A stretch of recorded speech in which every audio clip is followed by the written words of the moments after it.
Warning: our YouTube channel and its videos may contain scenes, language, and content that may not be appropriate for all audiences.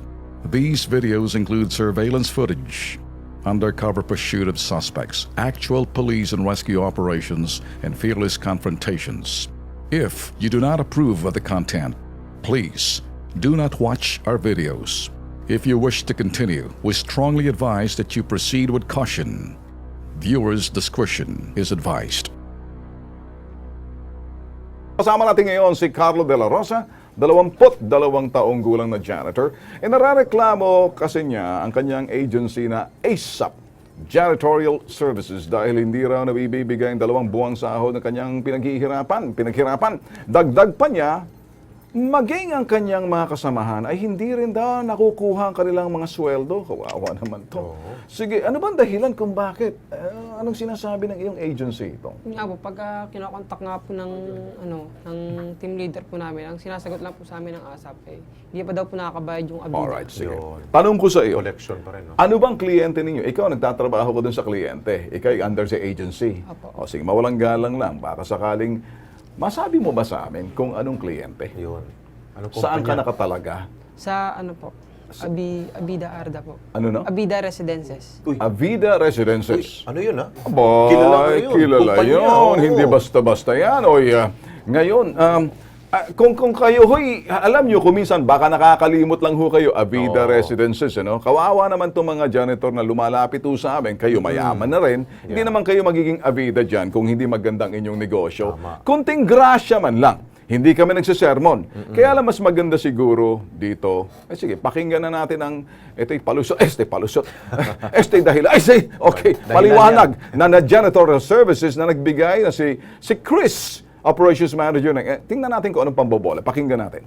Kasi po, nagkaroon lang ng delay sa sahod nila dahil nga po medyo nahirapan kami mamulekta. Ordinate naman po kami. Actually, ngayon lang naman po yung nangyari. So, yun po, nagkataon na yung parang yung sina Carlo, parang bago po, kasi hindi ako familiar dun sa mga ano nila. Hindi pa ako familiar sa kanila. Pwede naman pong babayaran, ba't naman po hindi? Ang inaano lang po namin, nakikipag-coordinate na rin po kami dun sa client, natulungan din naman po kami na makakolekta. Same din po dun sa mga manager nila. Alright. Ako'y naintindihan ko sa sinasabi mo, Chris, kung nakikinig ka ngayon. Sa Avida Residences, kayo ang dahilan ng problema. Epekto ng problema, itong pobre pumunta sa amin, epekto lang ng problema ang sinasabi ng pobreng sinasabing agency, naawa ko dahil sila'y kumikita lamang sa serbisyo nitong mga ito'y janitorial services.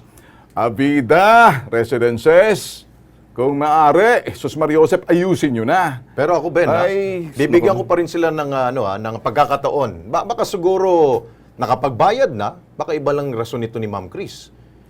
Ang Avida ho, yung Ayala Corporation po, pwede ho kayo, open ho kayo, magbigay ho kayo ng paliwanag ho. Kung totoo yung sinasabi ho ng itong agency niya na hindi pa daw ho kayo nagbayad. Pero, Diba? maganda sinabi mo, Lex. Baliwala, magkabilang panig marinig. Yes, Kaya lang, oo. huhulihin natin kung mahuhulig ba sa bitag itong si Chris. Ngayon. At magsasabi naman yun sa sinasabing Avida Residences. Hindi na natin kailangan ng dole kasi unang-una wala namang panlulokot kay binayaran nangakong bayaran kung magbabayad ang Avida. Kaya Avida nasa balikat nyo, ang bola ay nasa sa inyo. Pinaparatangan kayo ng inyong mismong ito'y agency na sila'y nag-aantay habang itong mga pobre kumakalamansikmura nandito ho sa amin. Parang awa nyo na Avida Residences. Alam ko, baka nakalimot lang kayo. Tama sinabi ni Alex. Siguro, Lex, sabihin mo, mas maganda ka mag-appeal. Ako kasi iba eh. Mr. Zobel de Ayala. Okay. Sir, para paliwanag lang, di ba? Akala ko good boy ka. Hindi, Good boy next paliwanag door. lang. Paliwanag lang. At least kung totoo yung sinasabi ng agency, Oo. ako, naniniwala naman ako sa inyo na Yan. kaya ho yung bayaran ng mga services ng mga Mario, janitor. chicken yan. Chicken lang sa inyo. Ang Yan. hindi na natin sasabihin sa itaas. Baka nagkulang lang doon sa ibaba Tama. pag-release ng check. Kasi may check signing, check writing, check signing, Yes. check releasing. Baka nagka-problema sa check releasing. Kaya bibigyan natin sila ng puwang. Yes. Okay? Nakilos pronto na yan. Sigurado gagawa sila ng Bukas paraan. yan na bukas. Bukas na bukas. Bayad ka na. Baka bukas na bukas, wala ka na. Takbo ka sa amin ulit.